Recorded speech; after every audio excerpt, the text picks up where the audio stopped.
Assalamualaikum warahmatullahi wabarakatuh. Waalaikumsalam warahmatullahi wabarakatuh. Nama saya Ibu Sukarni dari Delanggu, Kabupaten Klaten. Ya. Ada seorang ibu yang ditanyakan begini, Bapak Ustadz. Ada seorang ibu punya anak 3 tapi semua sudah nikah. Dan anak yang bungsu atau ragil sebelum nikah dia itu aktif dalam beribadah, kajian-kajian juga dilaksanakan, puasa sunnah juga dilaksanakan, sholatnya wajib itu tidak lupa. Sesudah punya istri, Bapak Ustadz,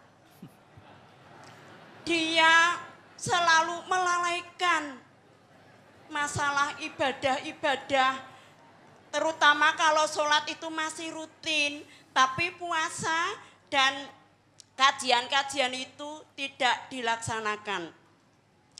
Maka seorang ibu selalu mengingatkan, waktu awal-awalnya pernikahan sampai beberapa bulan, seorang ibu tadi baik-baik saja dalam membina anaknya dan mantunya itu. Karena apa? Karena di dalam Al-Quran yaitu yang surat Al-Tahrim ayat 6 itu, jagalah dirimu dan keluargamu dari api neraka.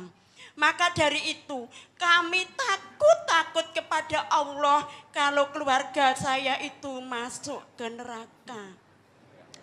Maka dari itu saya, yaitu ibu selalu mengingatkan masalah pekerjaan di rumah. Itu ibu memberi contoh pada anaknya itu. Dan soal sholatnya selalu diingatkan. Dan ibunya itu selalu ingat akan mati. Ya. Nah sesudah itu selalu mengingatkan pada anaknya. Dan seorang ibu tadi ngajinya ya juga ngaji Al-Quran dan Sunnah Rasul.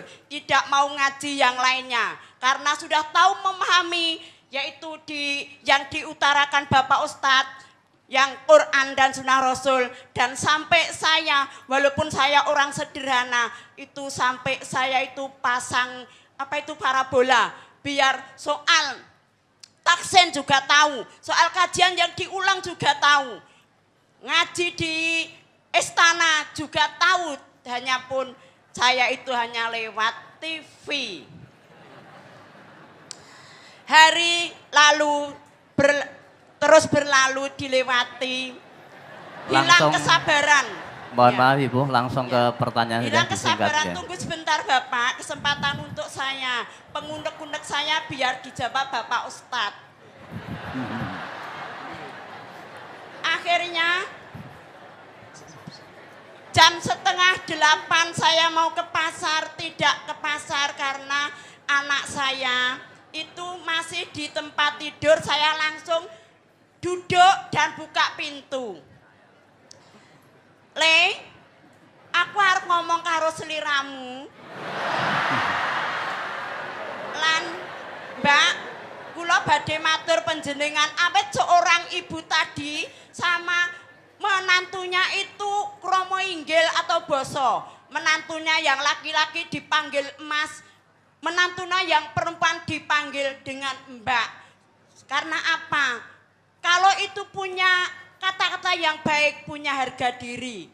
Ya, begini yang saya katakan sama anak saya dan menantu. Gini, Le, aku arep ngomong karo seliramu karo Mbak istrinya yang menantu itu loh, Pak. Ya.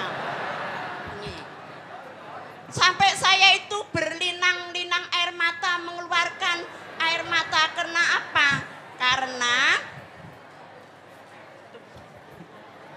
Karena begini, walaupun saya ini berkata dengan hati, dengan kata-kata yang baik, yang pahit, kata-kata yang pahit, tapi untuk Allah jalan yang terbaik. Makanya saya gini, Le, salate aja ngantek lali. Istri istrimu kuwi ya kudu salate aja ngantek lali, aja ngantek bolong-bolong. Dan soal berpakaian sudah disebutkan di dalam Al-Ahzab 59. Padahal itu sangat-sangat dipentingkan untuk umat Islam yang wanita.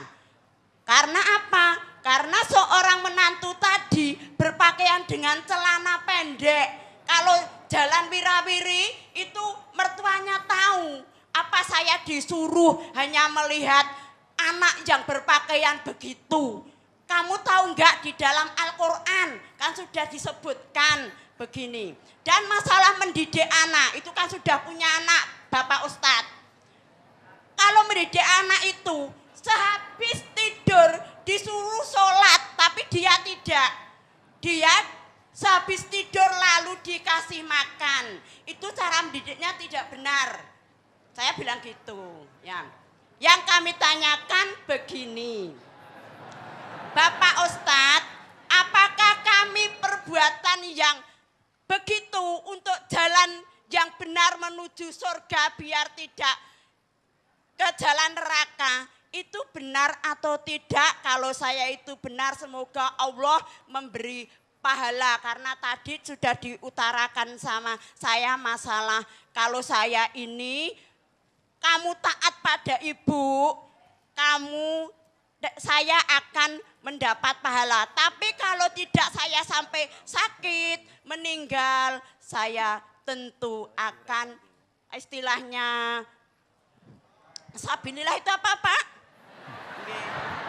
Jihad fisabilillah, begitu Pak. Terima kasih atas jawabannya.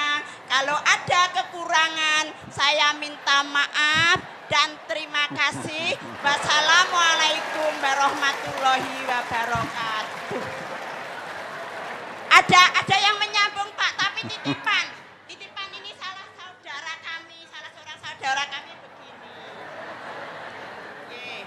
Saya makan dari hasil judi, makanan itu halal atau tidak Bapak Ustadz? Terima kasih.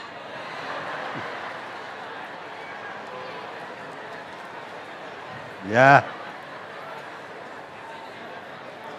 Hai Ibu. Itu akibat karena tidak mengikuti dawuhe Nabi. Kalau Nabi dawuhi kita itu, kalau mencarikan jodoh anak laki atau perempuan, yang dipilih itu apanya? Agamanya. Ya toh? Nah, dilihat dari situ wirawiri istrinya nggak cendak itu jelas agamanya jelek. Lah kok dipilih dadi mantune. Nah, maka itu kan kesalahan. Kalau kita milih wanita istri itu yang agamanya baik, tentu dia menutup aurat. Kudungan seperti yang Ibu sebutkan dalam surat Al-Ahzab 59 tadi. Lah kalau dia kudungan saja tidak bisa, kataan dawa ya ora iso ya. Kalau kata cendak wirawi yang lah kok tahu-tahu unyuk-unyuk suruh bar tangi turu kon salat, wangel salat mung nek kober ya ta. Nah, itu maka itu dididik dari sedikit kabeh wis kebacut. Nah, sekarang dididik dijak ngaji. Kalau ngaji tahu, Ibu tadi juga keliru karena nonton TV ya. Pengajian pernah di istana, kuwi jelas bukan TV MTA. Ya. Lah ya belum pernah. Di istana itu belum pernah. Istana Merdeka.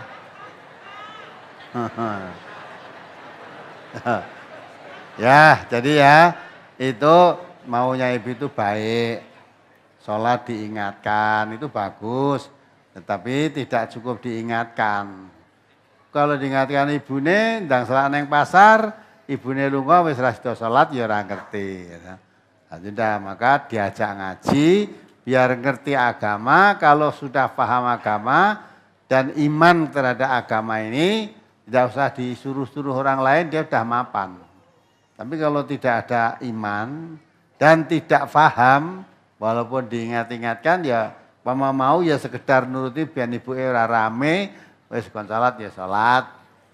Jalan yang pasar ta ibu tangi ya dah subuh ketoke mangkat nang wudu yang sumur ibu wis tak tinggal nang pasar ya wis bar kok sumur turun neh. Nah, maka itu jalan keluarnya tidak langsung disuruh sholat, dijak ngaji. Kalau nanti ngaji, ngerti ilmunya, dia akan bisa membenahi dirinya sendiri. Ya, begitu ya Ibu. Yeah. Terus makan hasil judi. Makan dari hasil judi. Jangan ditanyakan makan dari hasil judi itu halal apa haram. Kamu judi itu sudah haram. Gitu? Lah menang berarti itu hasil. Wong judinya itu sudah haram, jangan tanyakan hasilnya. Gitu? Nah sekarang misalnya ada orang judi menang, saya dikasih, saya terus belikan makanan. Nah, kamu tahu kalau itu hasil judi, kenapa kamu minta? Ya, kenapa kamu mau diberi kalau sudah itu jelas itu hasil judi, ya jangan diterima. Maka Allah merintahkan tuh, ya Yohanes, kulu mimma fil ardi halalan thayyiban. Wahai manusia, makanlah apa yang ada di bumi ini yang halal dan yang baik. Yang baik, halal. Zatnya memang halal, baik perolehannya pun cara baik. Bukan cara mencuri, bukan cara menipu, bukan cara berjudi. Nah halalan thayyiban, hasilnya baik. Ya, untuk memperoleh hasil tadi dengan cara yang halal yang baik juga, rezekinya rezeki yang halal.